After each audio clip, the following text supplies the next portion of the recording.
Shalom, senang sekali dapat berjumpa kembali dalam program Bible Study Online CK7, di mana hari ini kita akan masuk ke bagian keempat dari Mazmur, artinya jilid keempat dari seluruh Mazmur, yaitu pasal yang ke-90 sampai 106 itu jilid keempat dari Mazmur, saudara. Nah, pada Mazmur 90 ini, Musa itu memberikan sebuah pelajaran buat bangsa Israel. Ketika dia tidak diizinkan Tuhan masuk tanah perjanjian, tetapi setelah Tuhan memvonis dia tentang tidak boleh masuk ke tanah yang diimpi-impikan bangsa Israel itu, Musa tidak serta-merta patah semangat. Musa tidak serta-merta mengeluh atau bersungut-sungut. Justru dia mempergunakan sisa waktu umurnya untuk melakukan hal-hal yang luar biasa. Nah, kisahnya seperti apa? Mari, sebelum kita membaca, kita merenungkan, kita mendapatkan manfaat di dalamnya, kita datang kepada Tuhan. Kita sembah Dia, saudara. Syukur bagimu, Bapa. Syukur bagimu, Tuhan. Bapa yang kekal, Bapa yang ajaib, terpuji nama-Mu.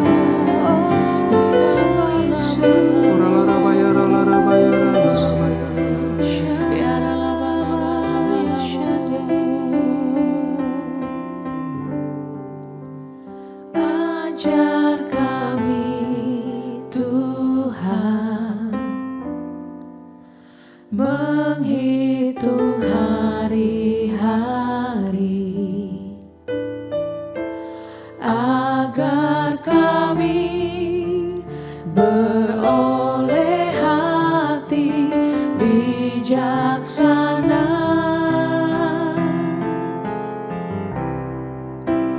Ajar kami Bapa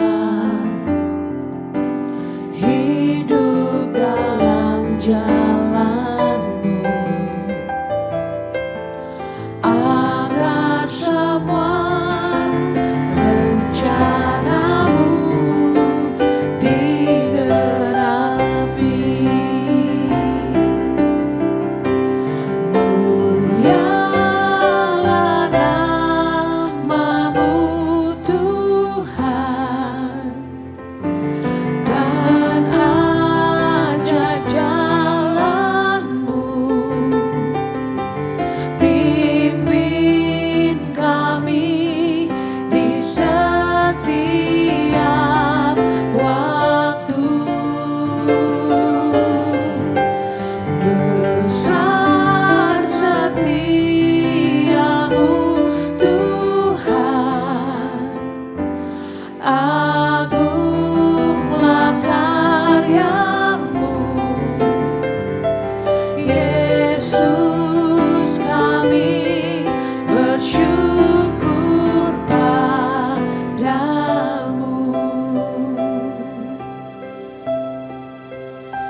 lebih dari hidup, kemurahan-Mu lebih dari hidup, maka lidahku memuji Engkau, kemurahan-Mu lebih dari hidup, kemurahan-Mu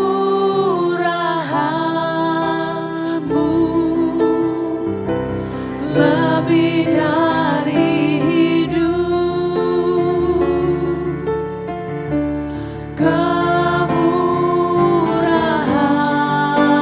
kemurahan-Mu lebih dari hidup, maka lidahku memuji Engkau, kemurahan-Mu lebih dari hidup,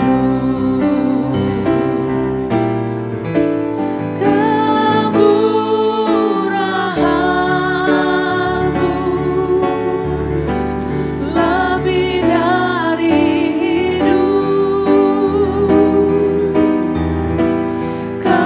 kemurahan-Mu lebih dari hidup, maka lidahku memuji Engkau, kemurahan-Mu lebih dari hidup, kemurahan-Mu lebih dari hidup, kemurahan-Mu lebih dari hidup. Amin Tuhan. Hanya karena kemurahan-Mu lah, maka hidup kami, jalan-jalan hidup kami, semuanya diatur sedemikian rupa oleh Tuhan. Kami mau mengisi hari-hari kami dengan cara-cara yang Tuhan kehendaki, dengan hikmat yang Tuhan berikan buat kami. Kami menjalani hari-hari kami ya Tuhan. Terima kasih Bapa. Kami akan melanjutkan pembelajaran kami, urapi kami Tuhan, jamah kami. Di dalam nama Yesus, mari yang siap belajar firman Tuhan, sama-sama kita katakan, amin. Saudara, Mazmur 90 ini ditulis oleh Musa. Ketika Musa mendapatkan vonis dari Tuhan, bahwa dia tidak boleh masuk ke tanah perjanjian, tidak serta-merta Musa itu lalu patah semangat. Sedih, iya. Kecewa, pasti. Sangat-sangat mendambakan masuk tanah perjanjian bersama umat yang dibawa mereka keluar dari Mesir. Tapi sayang di tengah jalan, di padang gurun itu, Musa melakukan pelanggaran-pelanggaran yang oleh Tuhan dinyatakan tidak boleh dilakukan oleh seorang pemimpin sekelas kamu. Maka keputusan Tuhan, Musa tidak bisa masuk ke tanah perjanjian. Namun demikian, Musa tetap setia kepada Tuhan. Musa tetap ada di dalam rancangan Tuhan. Kadangkala saudara, kalau Tuhan seolah-olah memvonis kehidupan manusia, mungkin waktu umur di dunia ini tidak akan panjang lagi oleh karena sesuatu hal, sakit penyakit. Dokter sudah memvonis tinggal beberapa saat. Mungkin manusia itu atau orang itu sudah tidak bisa berbuat apa-apa karena usia. Sudah menginjak umur di atas 80, menjelang 90 gitu ya. Masih hidup. Tetapi kadang dia berpikir, apalagi yang harus aku lakukan? Sudahlah, menanti waktu dipanggil Tuhan saja. Gitu. Sehingga apa? Dia tidak berbuat apa-apa. Berbeda dengan Musa. Musa jelas sudah divonis tidak boleh masuk tanah perjanjian.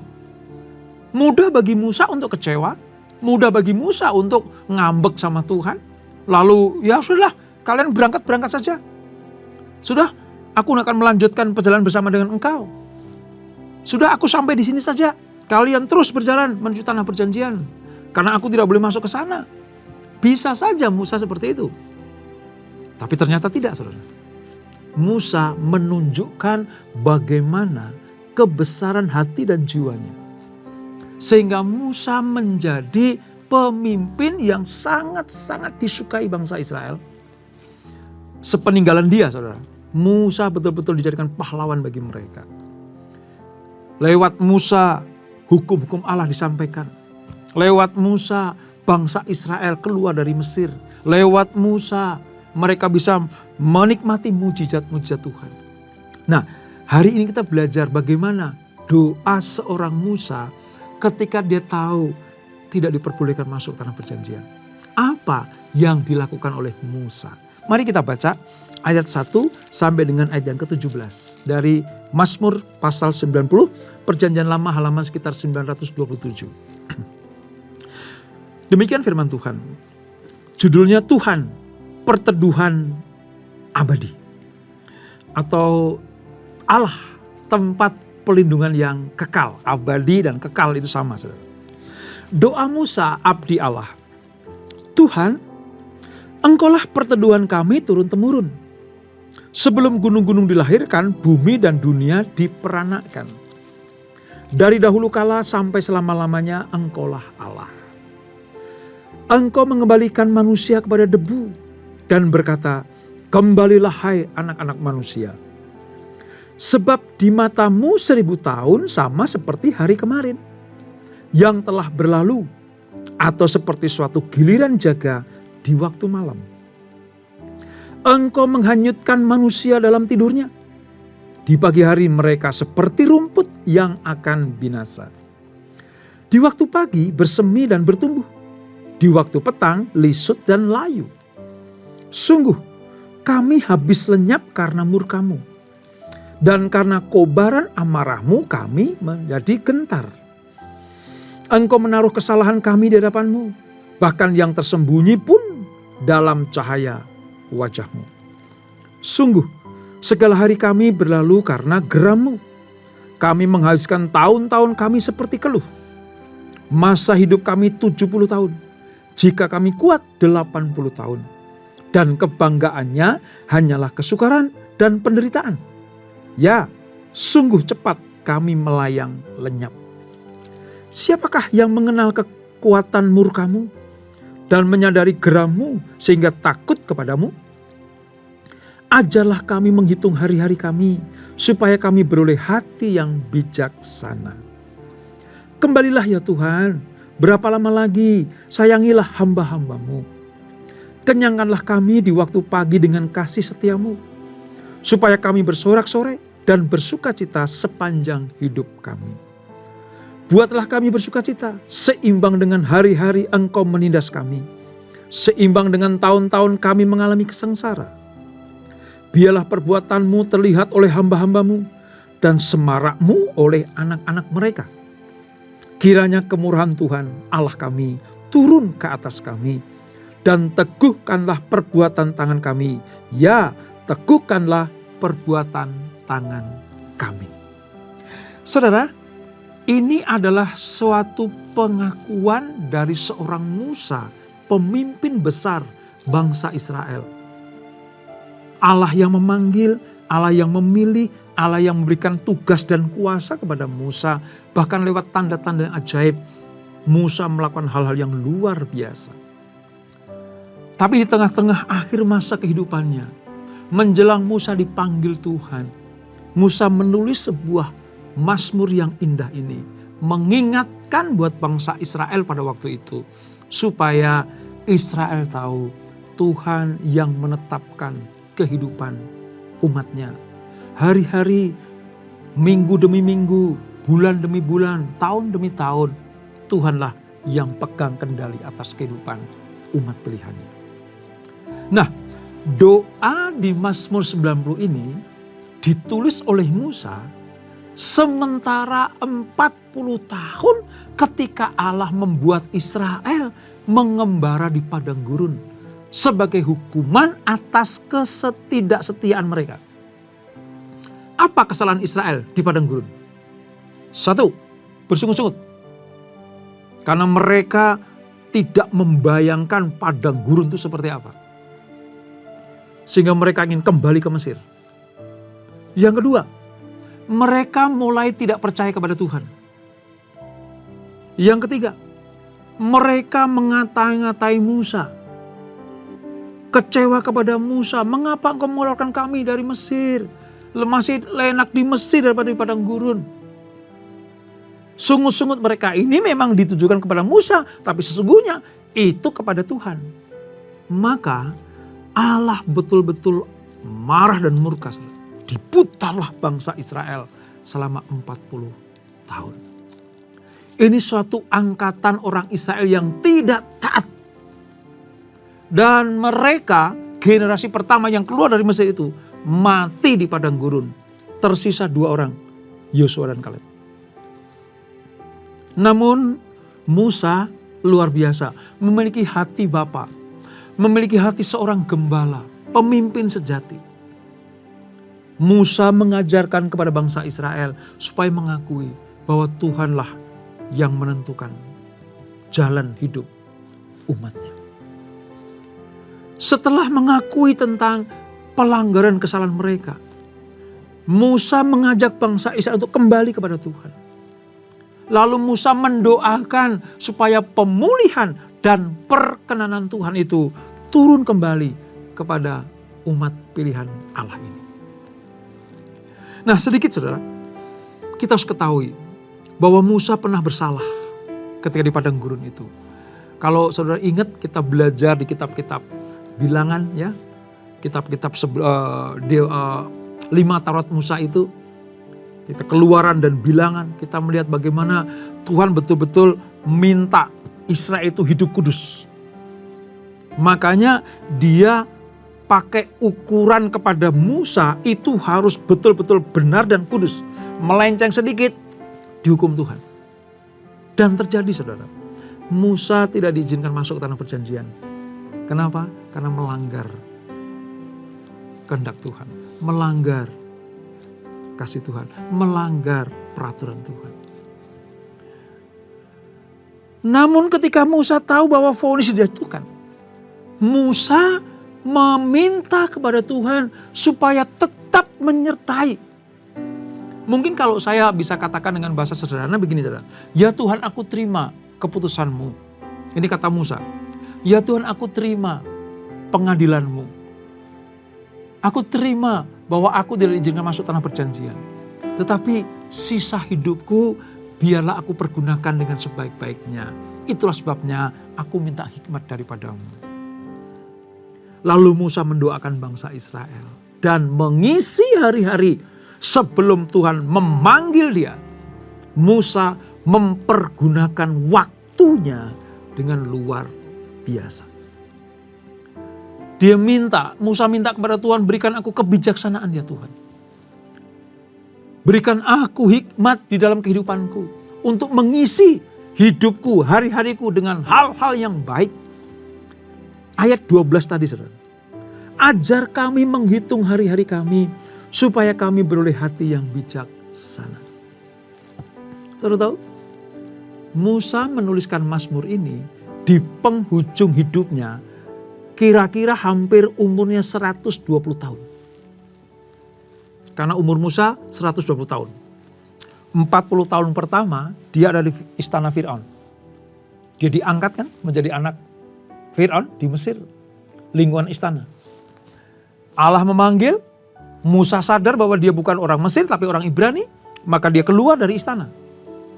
40 tahun dia ada di dalam pekerjaan sebagai penggembala domba di Midian. 40 tahun yang ketiga, Musa dipanggil Tuhan untuk memimpin bangsa Israel. Kembali ke Mesir untuk membawa umat pilihan Tuhan ini keluar dari perbudakan di Mesir.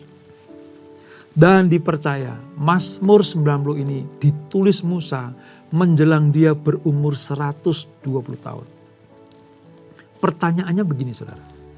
Mengapa setua Musa kok masih minta kebijaksanaan? Mengapa umur setua Musa menjelang dipanggil Tuhan, kok Musa masih minta supaya dia masih diizinkan melakukan tugas-tugas yang Tuhan percayakan kepadanya? Di pengantar tadi saya akan bilang, biasanya orang-orang yang sudah divonis, sudah tidak punya pengharapan lagi, umurnya sudah menjelang dipanggil Tuhan gitu ya saudara, sudah tua gitu ya. Sudah tinggal menanti Tuhan memanggil. Sudah santai-santai saja ya, nggak lakukan apa-apa. Tidak dengan Musa. Justru ketika menjelang Tuhan memanggil dia memberikan sebuah pernyataan yang luar biasa. Bukan hanya kepada dirinya, tapi lebih daripada itu. Dia ingin memberikan teladan, pelajaran hidup kepada bangsa Israel. Kita tidak boleh menyia-nyiakan hari-hari waktu yang Tuhan berikan buat kita. Makanya setua Musa pun dia tetap minta Tuhan memberikan hikmat supaya apa? Mengisi hari-harinya, menghitung hari-harinya dengan hati yang bijaksana. Ini saudara. Tuhan menghukum Musa. Tuhan menyatakan, Musa, engkau tidak boleh bersama dengan angkatan kedua masuk dalam perjanjian. Itu suatu penderitaan batin, saudara. Itu sangat-sangat tekanan yang besar buat Musa. Seolah dia sama saja dengan orang yang mati di padang gurun. Seperti bangsa Israel yang dihukum Tuhan. Musa bisa saja mendapat, oh Tuhan, aku bukan pemimpin, aku sama seperti umat yang kau murkai, yang mati di padang gurun itu. Kalau memang kau sudah vonis aku tidak masuk dalam perjanjian, ya sudahlah. Aku gak mau ikut campur lagi tentang pekerjaan ini, tentang tugas ini. Bisa saja Musa seperti itu. Tapi ternyata tidak. Musa betul-betul menampilkan kebesaran jiwa dan hatinya. Dia tidak ngambek kepada Tuhan. Dia tidak keluar dari rancangan Tuhan. Dia tetap berjalan, maju bersama dengan apa yang Tuhan rancangkan bagi bangsa Israel.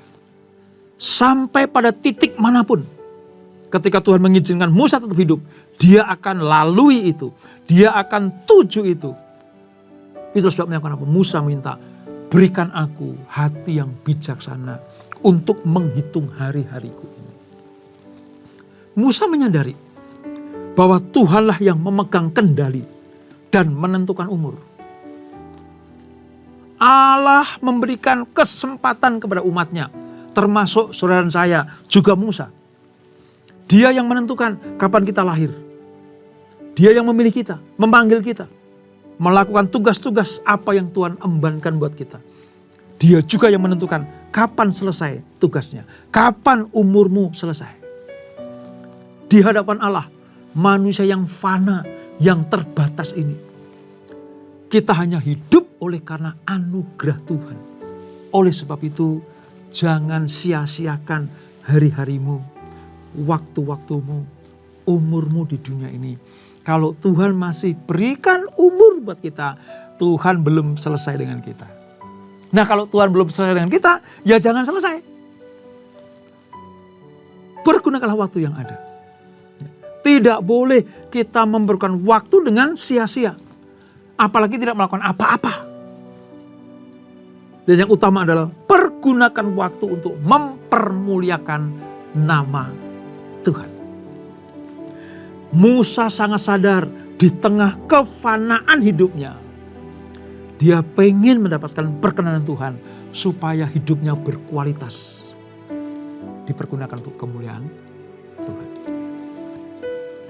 Walau dia tidak bisa masuk tanah perjanjian, ia masih dipercaya memimpin sampai ke perbatasan. Ini luar biasa. Musa memimpin bangsa Israel sampai ke perbatasan. Dia naik ke gunung yang dipercaya Gunung Nebo. Sekarang ini wilayah Yordania. Di Gunung Nebo itulah Allah minta Musa memandang dari timur ke barat. Itu tanah yang kujanjikan kepada umat pilihanku, yang aku bawa mereka keluar dari Mesir untuk menempatinya. Tanah yang penuh dengan susu madu. Di sanalah pengintai-pengintai melihat bagaimana indah dan subur makmurnya tanah itu. Tapi kepada Musa hanya diizinkan melihat saja. Hanya diizinkan melihat. Betapa pedih, betapa perih hati Musa melihat tanah yang sudah dia naik, masuk ke situ.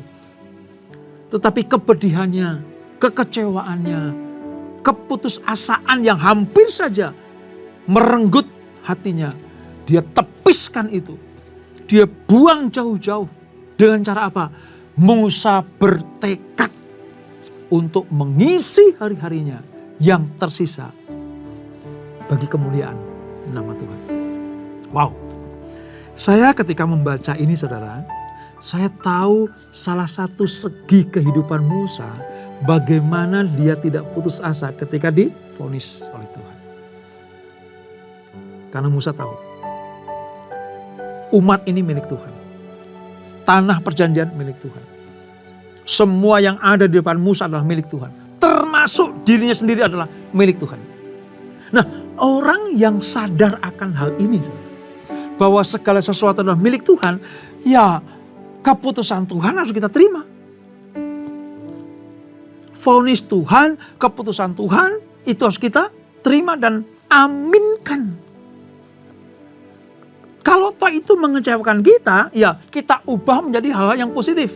Seperti Musa, dia tetap minta kepada Tuhan, berikan aku kekuatan, hikmat untuk menjalani hari-hari dengan bijaksana. Kesimpulannya begini, saudara. Ketika Musa berkata di ayat ke-10, saya ingatkan ayat ke-10. Masa hidup kami 70 tahun. Jika kami kuat 80 tahun. Dan kebanggaannya hanyalah kesukaran dan penderitaan. Ya, sungguh cepat kami melayang lenyap. Artinya begini, saudara. Manusia semakin kesini nih, semakin zaman mendekati kedatangan Yesus yang kedua kali itu umurnya makin pendek. Ada sih yang melebihi 80 ada, bahkan sampai 100 juga ada. Tapi itu semuanya adalah penderitaan. Lebih daripada 80 isinya penderitaan. Namun Musa memberikan sebuah gambaran begini. Kalau toh Tuhan memberikan waktu hidup kita lebih dari 70 atau 80 tahun, tetaplah hidup di dalam rancangan dan tugas-tugas Tuhan. Sebab apa? Hidup dunia yang pendek ini tidak sebanding dengan kehidupan kekal yang menanti kita, yang disediakan Tuhan buat umatnya. Oleh sebab itu, kita mohon pemahaman dari Tuhan. Supaya apa? Mengisi hari-hari kita dengan arif bijaksana. Betul-betul dipakai untuk mempermuliakan nama Tuhan.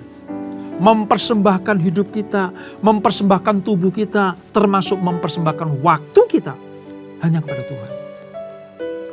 Dan Musa memberikan teladan yang luar biasa. Saya katakan begini, saudara. Hidup ini yang sedang kita jalani ini harus menjadi persiapan untuk hidup kekal nanti. Hidup yang sedang kita jalani ini, entah berapa tahun umur kita, jadikan itu sebagai sebuah persiapan untuk masuk kepada kehidupan yang kekal. Dan puji Tuhan, saudara, kalau kita baca dan ingat kisah di mana Nanti di perjanjian baru akan kita pelajari. Musa dibawa Tuhan naik ke surga. Lalu dibawa Tuhan Yesus turun di bukit transfigurasi. Itu menandakan bahwa Musa tidak salah dengan mengisi hari-harinya dengan bijaksana. Sehingga berkenan kepada Tuhan. Ya, dia tidak boleh masuk tanah perjanjian. Israel yang sekarang ini. Tetapi perjanjian, tanah perjanjian yang kekal itu Yerusalem yang baru. Musa ada di sana. Terbukti dibawa turun oleh Yesus bersama dengan Nabi Elia di bukit transfigurasi. Itulah yang menjadi tujuan hidup kita sama seperti Musa. Mari isi hari-hari kita dengan bijaksana.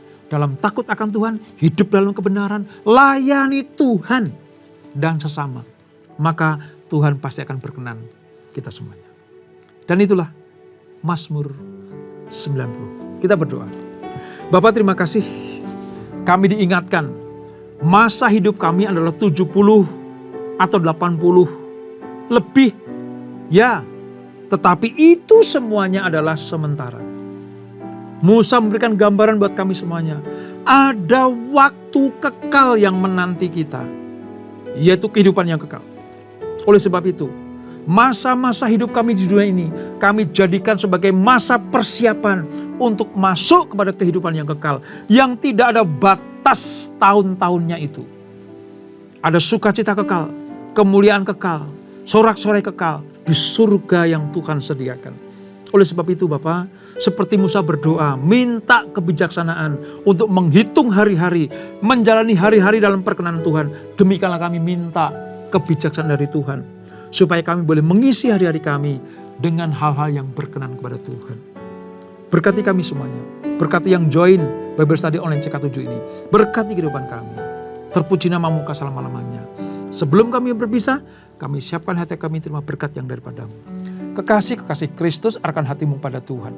Terimalah berkat kasih anugerah dari Allah Bapa yang berlimpah-limpah. Di dalam anaknya yang tunggal Tuhan Yesus Kristus. Dan persekutuan yang manis dalam Roh Kudus menyertai kita semuanya. Mulai saat ini sampai Maranatha. Yesus datang yang 2 kali menjemput kita semuanya. Bertemu di awan-awan yang permai. Menikmati kemuliaan kekal sampai selama-lamanya. Yang diberkati. Sama-sama kita katakan amin. Amin. Tuhan Yesus memberkati.